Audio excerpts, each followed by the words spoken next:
अब देखेंगे जीनेटिक्स। ठीक है, जीनेटिक मतलब अनुवांशिकी। इस अनुवांशिकी में आपको सारी बातों को पता चल जाएगा कि ये अनुवांशिकी होता कैसे है, मेंडेलियंस लॉ का है, मॉडर्न जीनेटिक्स का है और गैर मॉडर्न जीनेटिक्स का है, मेंडल के 3 लॉ, कोडोमिनेस, इतना चीज देखेंगे। फिनोटाइप, जीनोटाइप, सारे के बारे में अपन देखेंगे। होमोजाइगस क्या है, हेटेरोजाइगस क्या है, ये सारी को कॉन्सेप्चुअल मुद्दा के साथ देखेंगे। इस वीडियो में अगर कोई लंबा जाता है 30 मिनट 35 मिनट तो आप पानी पी के देखिए। ठीक है, बीच में इस वीडियो को तो मैं रोक नहीं सकता, क्योंकि ये क्या है, एक को छोड़ूंगा तो पूरा फिर शुरू से बताना पड़ेगा। आप थोड़ा रुक के देखिए, ये मेरा आपसे विनती है। और मैं क्या है, जीनेटिक्स में क्या है, शब्द ही तो मेन है ना, शब्द ही तो पकड़ना है। जेनेटिक्स हम पास हो गए तो बड़ी बात थोड़ी। अगर इसके बाद मान लो जब मेरे को पढ़ाना रहेगा तो एक और आधा घंटा का पढ़ा दूंगा टर्मिनोलॉजी, छोटे छोटे शब्दों के बारे में। अगर वो आएगा तो कैसे लिखना है, बेसिकली बहुत सारा शब्दों वाली है, बहुत सारा है शब्दों वाली, जो बेसिकली तुम वहाँ जाके गूगल जाओगे। तो कोशिश करूंगा कि वो भी आ जाए। और ये जीनेटिक्स का जो तीन मेंडल के 3 लॉ है, मेंडेलियन जीनेटिक्स क्या है, ये सारी चीज अभी समझना है। जीनेटिक्स का मतलब होता है अनुवांशिकी। ठीक, एक होता है अनुवांशिकी, एक होता है अनुवांशिकता। आपको परिभाषा कहीं पढ़ने की जरूरत नहीं। अनुवांशिक को बोलते जीनेटिक्स, इसको बोलते इनहेरिटेंट मतलब कि किसी भी चीज का फादर से प्रोजनी में आना, उसको बोलते हैं अनुवांशिकता। अब क्या चीज का आ रहा है, कैसा आ रहा है, ये आगे देखेंगे। क्योंकि अगर जीनेटिक्स पढ़ रहा है तो जीन का आ रहा होगा, बात तो सही है। अनुवांशिकता क्या है, एक डिसिप्लिन है बायोलॉजी का एक ब्रांच है। ठीक, तो बायोलॉजी का क्या है, एक डिसिप्लिन है। डिसिप्लिन को बोलते हैं डिसिप्लिन या ब्रांच है। ब्रांच मतलब शाखा है। ठीक, तो अनुवांशिक और अनुवांशिकता समझा। मैं इनहेरिटेंट मतलब पेरेंट से प्रोजनी या संतति बोलते हैं जिसको, संतति में जाना। क्या चीज का जा रहा है, कैसे जा रहा है, क्यों जा रहा है, ये आगे देखेंगे। ठीक, और तो हम यहीं तक इसको रखते हैं। अब जो जीनेटिक्स है इसके मतलब भी समझिए। अब हम आते हैं जीनेटिक्स क्या है। देख, जीवों में बेसिकली जो जीवों तथा जैविक प्रजातियों के बीच, ठीक, तो जीनेटिक्स क्या है, जीवों प्लस जैविक प्रजाति के बीच क्या चीज का, 2 चीज का, सिमिलर समानता प्लस विभिन्नता। समानता की मतलब क्या है कि संरचना प्लस स्ट्रक्चर के बेसिस पे। मान लो जब मेरे माता पिता से या मेरी फादर या मेरी किसी भी चीज से अगर उसका जीन मेरे में आया है तभी मैं इंसान बना हूं। तो इंसान और इंसान के बीच में संरचना तो समान है, मगर उसके जीन लेवल में कोई चेंज हो सकता है। मैं उसको नहीं बोल रहा हूँ, जीन लेवल में कोई वेरिएशन आ सकता है, विभिन्नता। बाकी संरचना समान है कि नहीं। हम इंसान के बच्चे इंसान हैं, कुत्ता के बच्चा कुत्ता है। और एक कुत्ता अगर 2 बच्चे को पैदा कर सकता है तो संरचना तो समान रहेगा, बाकी जीन के लेवल में चेंज रहेगा। जैसे कि मेरा पेरेंट्स का अगर मान लो जाए 3 बेटे हैं हम लोग, मान लो जाए, ऐसा तो है नहीं है, 3 बेटे हैं तो तीनों तो इंसान है ना, संरचना तो समान है, मगर जो जीन है अंदर का वो वेरिएशन है कि नहीं है। तीनों का कुछ ना कुछ तो अलग होगा, हम तीनों का। तो सिमिलर प्लस विभिन्नता, इन्हीं का कारण का अध्ययन को जीनेटिक्स कहते हैं। अब मैं फर्स्ट ऊपर बताया था जीनेटिक्स क्या है, ब्रांच ऑफ बायोलॉजी। तो जीनेटिक्स क्या है, ब्रांच ऑफ बायोलॉजी जिसमें जीवों प्लस जैविक प्रजाति का समानता प्लस विभिन्नता के कारण का अध्ययन करना जीनेटिक्स कहते हैं। बात समझ में आया? तो जीनेटिक्स क्या है? जीनेटिक्स बायोलॉजी के ब्रांच है जिसमें जीवों प्लस जैविक प्रजाति का समानता प्लस विभिन्नता के कारण का अध्ययन करना जीनेटिक्स कहलाता है। बात समझ में आया? जीनेटिक्स क्या है? अब ये विभिन्नताएं अंतरा प्रजाति अलग होता है, दो प्रजाति के बीच में विभिन्नता अलग हो सकते हैं, दो अलग अलग स्पीशीज के बीच में भी हो सकता है, चाहे कुछ भी हो सकता है, वहां नहीं जाना है, हमको सिंपल से समझना है। तो डेफिनेशन बनाने के लिए पहला शब्द ये आ रहा है ब्रांच ऑफ बायोलॉजी, पहला, दूसरा में ये, तीसरा में समानता प्लस विभिन्नता के कारण, छठवां नंबर में आ रहा है डेफिनेशन में। तो 15-17 शब्द का है आपका डेफिनेशन। ठीक है, अगर कोई अनुवांशिकता को समझाइए बोलेगा तो ऐसी समझाना, समानता में आप समझाना कि संरचना और रचना के बेसिस पे समानता, दो स्पीशीज, एक स्पीशीज के दो प्रजाति के बीच में जैसे समानता रहते, स्ट्रक्चर के बेसिस में कहें, चाहे संरचना के बेसिस में कहें, चाहे बनावट के बेसिस में कहें। हम इंसान हैं तो इंसान का संरचना सेम है, बाकी हमारा भाई का भी जीन अलग होगा, पूछना कुछ तो हम दोनों में डिफरेंस है ना। तो वही समानता प्लस वही विभिन्नताएं के कारण के बारे में जब अध्ययन करेंगे ना तो उसी को बोलते हैं जीनेटिक्स। ठीक, जीनेटिक्स एकदम क्लियर है। किसी इंग्लिश बुक में लिखा होगा तो genetics is the branch of biology with their study of similar plus variation is known as genetics। किसी बुक में और लिखा होगा कि genetics is the branch of biology with the deals of heredity and the variation is known as genetics। अगर मैं simple से बोलूं, सिंपल से अगर माना जाए तुमको और समझ नहीं आ रहा है तो लिखना कि जीनेटिक्स वह है समानता प्लस विभिन्नताएं के कारण के बारे में अध्ययन करना किसी भी जीव का। आप कुछ भी लिख सकते हो, समानता प्लस वेरिएशन मेन है। ठीक, अब हमारे अध्ययन के बेसिस पे इसको दो भागों में बांटा गया है बेसिकली। ठीक, हमारा सुविधा से बांटा है, जिसको मेंडेलियन जीनेटिक्स कहा है, एक को मॉडर्न जीनेटिक्स कहा है, जिसको क्रोमोसोमल थ्योरी है ना सड्डन बॉडी का, उसके बेसिस पे हम अध्ययन के बेसिस पे देखते हैं। इसको दो भागों में बांटा है। ठीक, इसको दो भागों में बांटा है अध्ययन के दृष्टि से ना, कोई और ऐसा कोई खास बात नहीं था, अध्ययन के दृष्टि से इसको हम दो भागों में बांटा है। एक तो बोलते हैं पारंपरिक जीनेटिक्स, पारंपरिक अनुवांशिकी, दूसरे को बोलते हैं गैर पारंपरिक अनुवांशिकी, जिसको बोलते हैं मॉडर्न आधुनिक जीनेटिक्स या गैर पारंपरिक भी बोलते हैं, आधुनिक जीनेटिक्स। पारंपरिक अनुवांशिकी के मतलब वह होता है जो मेंडल के नियम पर बेस्ड है। सबसे पहली बात तो मेंडेलियन जीनेटिक्स क्या हुआ, यही है। मेंडेलियन जीनेटिक्स क्या है, यही है।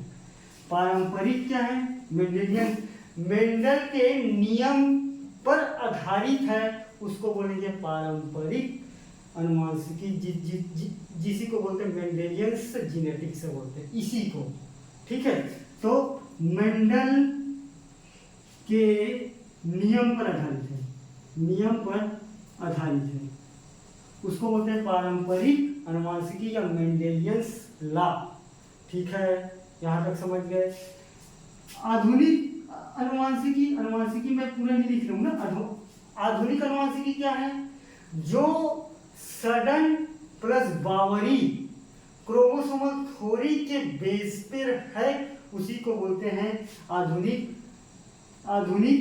अनुवांशिकी। जैसे सडन है, बावरी पर बेस्ड का मतलब उस पर टीका है, बेस पर टीका है, तो उसी को बोलते हैं आधुनिक अनुवांशिकी। ठीक है, अब मेंडेलियंस लॉ समझ गए, इसी को बोलते हैं मेंडेलियंस लॉ।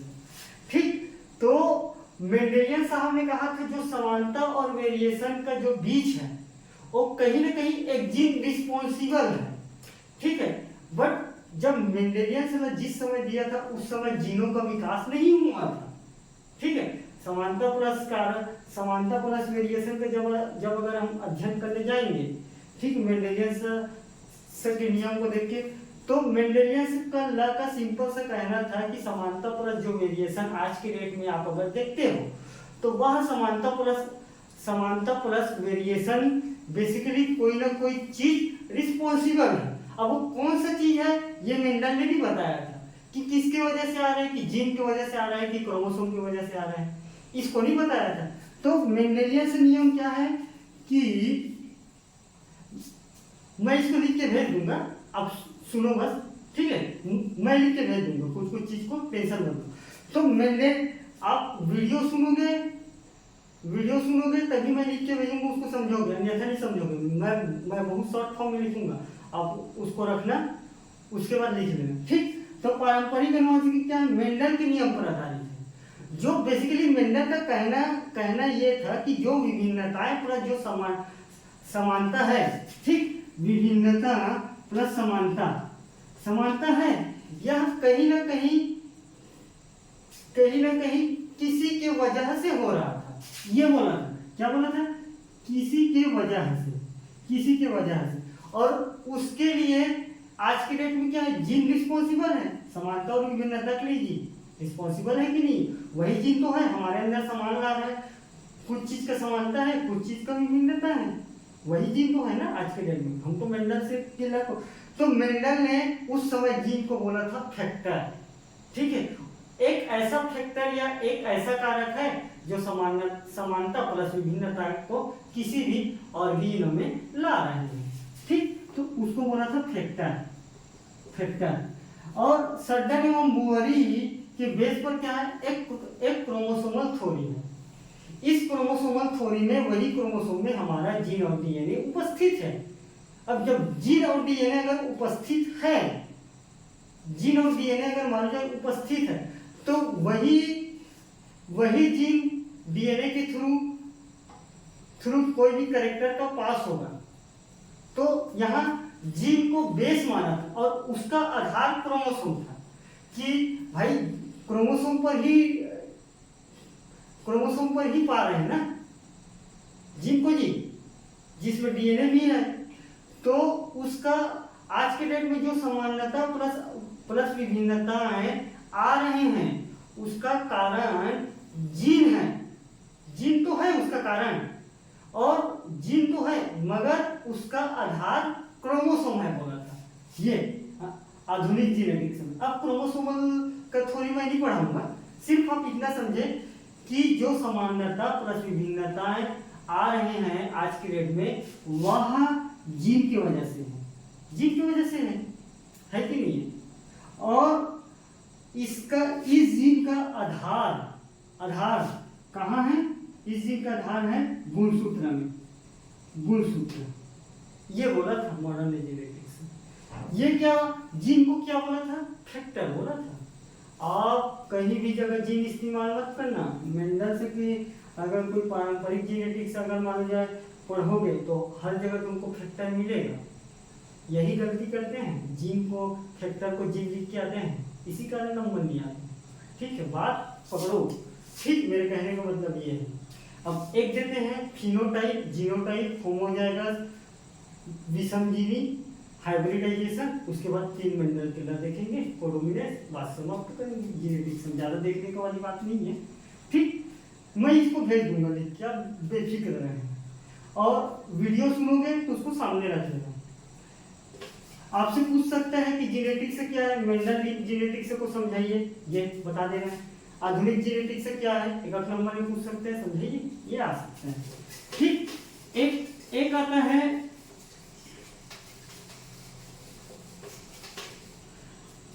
है जीनोटाइप, एक आता है फिनोटाइप।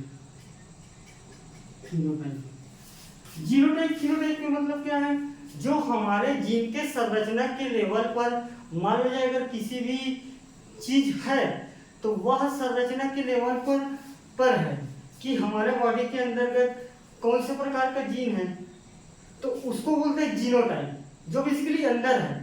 और वही जीनोटाइप कैसा प्रस्तुत करेगा उसको बोलते थे फिनोटाइप। अगर हमारे बॉडी के सेल के अंदर मान लो जाए अगर जीनोटाइप अगर टीटी है मान लो जाए, तो टीटी क्या है, मतलब क्या चीज को दर्शा रहे हैं, लंबा को दर्शा रहे हैं। मान लो जाए एक लक्षण है लंबा का, लंबा का लक्षण है, और हमारे अंदर का जो लंबा वाला जो जीन है उसमें अगर टीटी है तो वो उसका जीनोटाइप हो गया, वो उसका जीनोटाइप हो गया।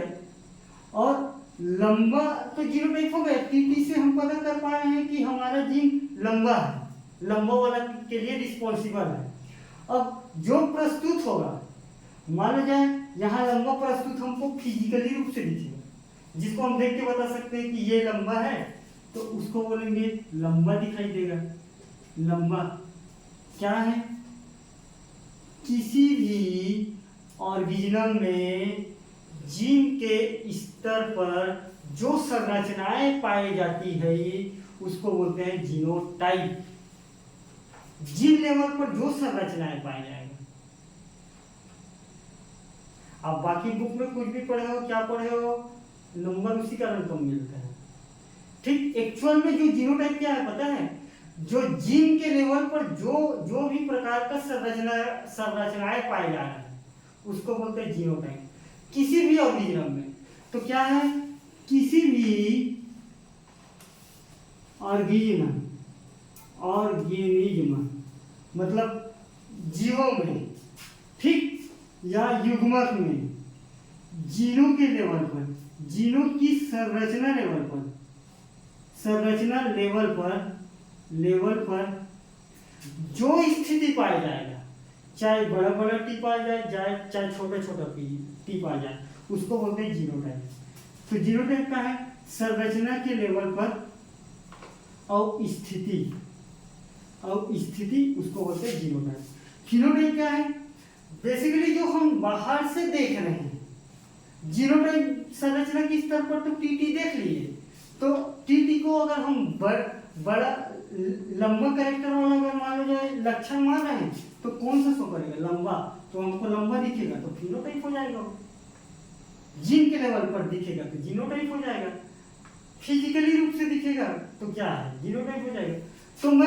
तो मैं फिनोटाइप को क्या लिख सकता हूँ, ये है फिनोटाइप, ठीक, ये है फिनोटाइप। अब फिनोटाइप को मैं क्या लिख सकता हूँ, बेसिकली जीनोटाइप है प्लस इन्वायरमेंटल कारण भी हो सकता है, इन्वायरमेंटल इफेक्ट तो हो सकता है ना, कुछ ना कुछ तो हो सकता है कि नहीं हो सकता है। तो फिनोटाइप क्या है, जीनोटाइप प्लस इन्वायरमेंटल फैक्टर को फिनोटाइप कहते हैं। आप सीधा लिखना, जीनोटाइप प्लस इन्वायरमेंटल फैक्टर किसी भी ऑर्गेनिज्म में होता है और फिजिकली रूप से हमको दिखता है, उसको बोलते हैं फिनोटाइप। बात समझ में आ गया यहाँ तक, जीनोटाइप फिनोटाइप, ठीक है। अब तीसरा चीज आता है समजीनी विषमजीनी, इसका कॉन्सेप्ट आता है, ठीक, समजीनी विषमजीनी फिर एलील, उसके बाद आएंगे। ये शब्द इसी कारण पकड़ा रहा हूँ क्योंकि जेनेटिक्स के लॉ को बताने से पहले मेरे को ये चीज बताना पड़ेगा, नहीं तो तुम बोलोगे क्या बोल रहे, करेक्टर हो जाएगा। मान लो जाए मैं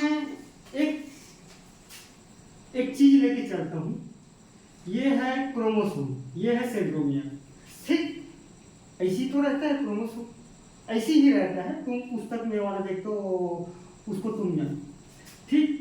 ये यहाँ और देखता हूँ, यहाँ और मान लो जाए किसी भी क्रोमोसोम में अगर मान लो जाए टी है, बड़ा टी जो किसी पेरेंट से आया है, पेरेंट मतलब फादर से आया है, तो किसी भी के जो प्रोजेनी जो स्पर्म पासिंग आउट हुआ है उसमें अगर टी आया है, टी कोई भी क्रोमोसोम ये आया है, इसमें आया छोटे टी, इसमें आया एक बड़े टी एक छोटे टी, दो ही पॉसिबल बन सकता है, या तो बड़े बड़े आ जाए या तो छोटे छोटे आ जाए, या तो एक बड़े एक छोटे आ जाए, यही होगा तीन कंडीशन।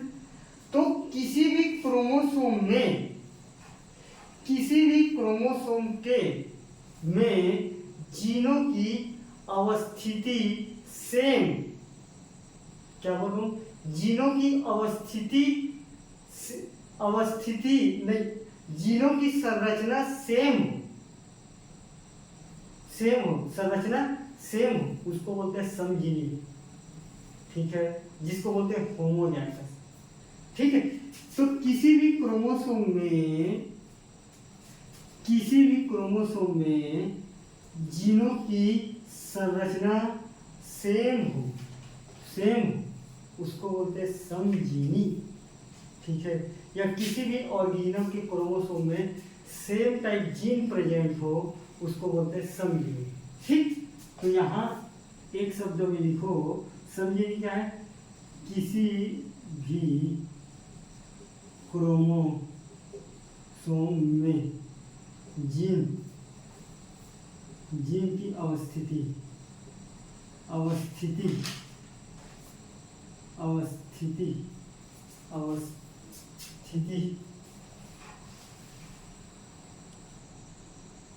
तो किसी भी क्रोमोसोम में जीन की संरचना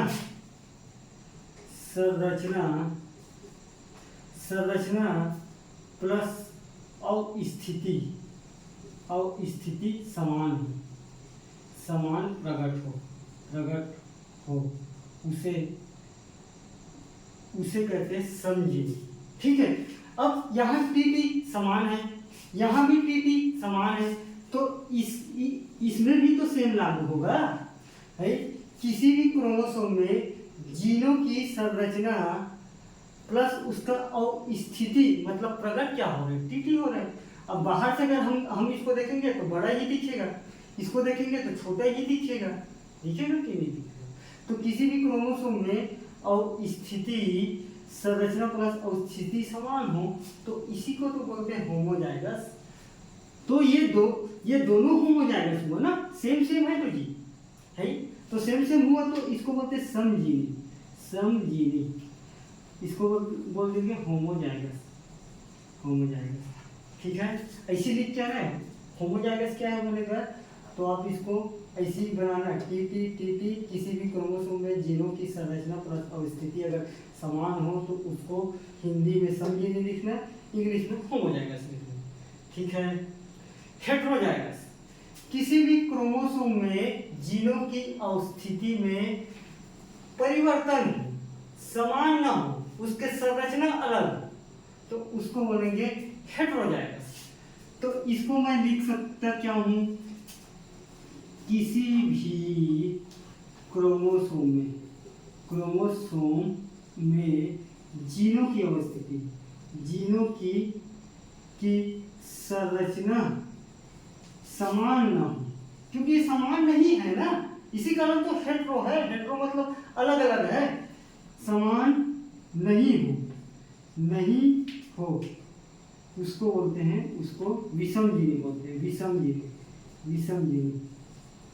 विषमजीवी या हेटेरोजाइगस। ठीक, हेटेरोजाइगस। बात समझ में आया? समजीवी क्या है मैं लिख के भेज दूंगा, आप टेंशन मत लो। जीनोटाइप क्या है, फिनोटाइप क्या है, हेटेरोजाइगस, होमोजाइगस क्या है, मैं सारी चीज मैं लिख के भेज दूंगा। बाकी यहाँ का समझे लिखोगे ना तो नंबर ज्यादा मिलेगा।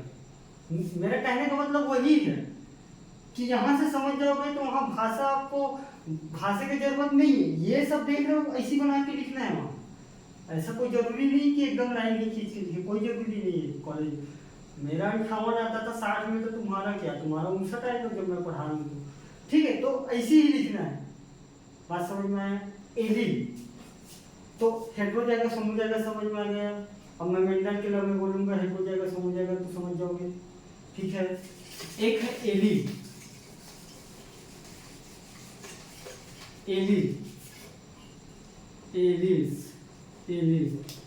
अब फिर आएगा एलील्स। क्या है एलील?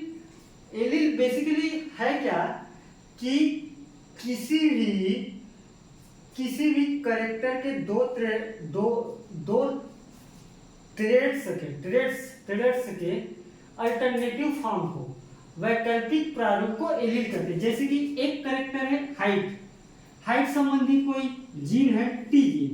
ये हाइट एक लक्षण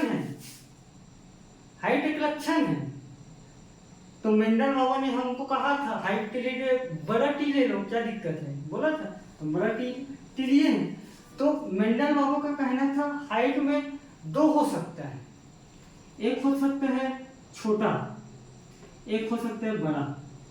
बड़ा जी छोटा होगा छोटे टी से, बड़ा होगा बड़े टी से।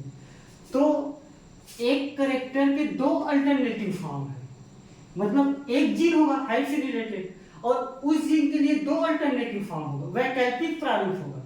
मतलब क्या है, किसी अगर मान लो जाए फादर से कोई अगर लक्षण आ रहा है, बड़े होने का लक्षण आ रहा है, तो बड़े होने के लक्षण में दो कंडीशन हो सकता है, या तो बड़ा वाला है या तो छोटा वाला है। तो एक दूसरे के क्या है, वैकल्पिक प्रारूप है, दोनों कभी नहीं आ रहे। अब तुम बोलोगे कि सर मंझला भी तो हो सकता है, वो अलग कॉन्सेप्ट हो जाता है। भाई देख आप समझो कि कोई भी प्लांट से संबंधित मान लो जाए कोई लक्षण है हाइट, अगर उस प्लांट से अगर हम दूसरे प्लांट बनाएंगे तो दो कंडीशन बन सकता है, या तो छोटा बन जाए या तो बड़ा बन जाए, दो ही कंडीशन बनेगा ना।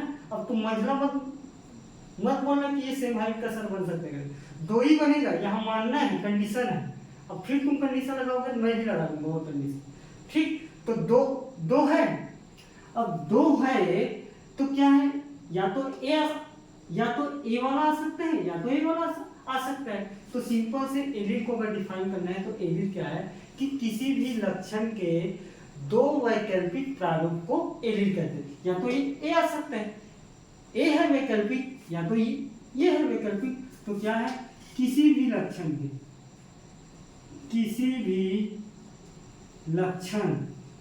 को बोलते कैरेक्टर्स के दो वैकल्पिक प्रारूप को एलिल कहते हैं, एलिल कहते हैं। बाकी इधर उधर लिखोगे जेनेटिक्स हम काट के फेंक देगा, जो है वही लिखना पड़ेगा। ये मैं फैक्चुअल बता दूं, मेरे सामने कई लोग को देखा हूँ इंग्लिश मीडियम वाले लोग को, फैल हो, जो बेसिकली कैसे ऐसे यूनिवर्सिटी से पढ़ के आए थे, ऐसे कॉलेज से पढ़ के आए थे, मतलब स्कूल से पढ़ के आए थे कि हमारे स्कूल तो हम तो थाली बजाते जाते थे, वहाँ तो थाली बजाने क्या, वो तो हॉबी में लिखता था गिटार बजाना, हम तो हॉबी में लिखते थे खाना खाना। तो इतना डिफरेंस था, फिर भी फैल हुए थे। कारण यही है, समझ चाहिए। एलिल क्या, एक लक्षण के दो वैकल्पिक प्रारूप को एलिल कहते हैं, बस। एक होता है हाइब्रिडाइजेशन,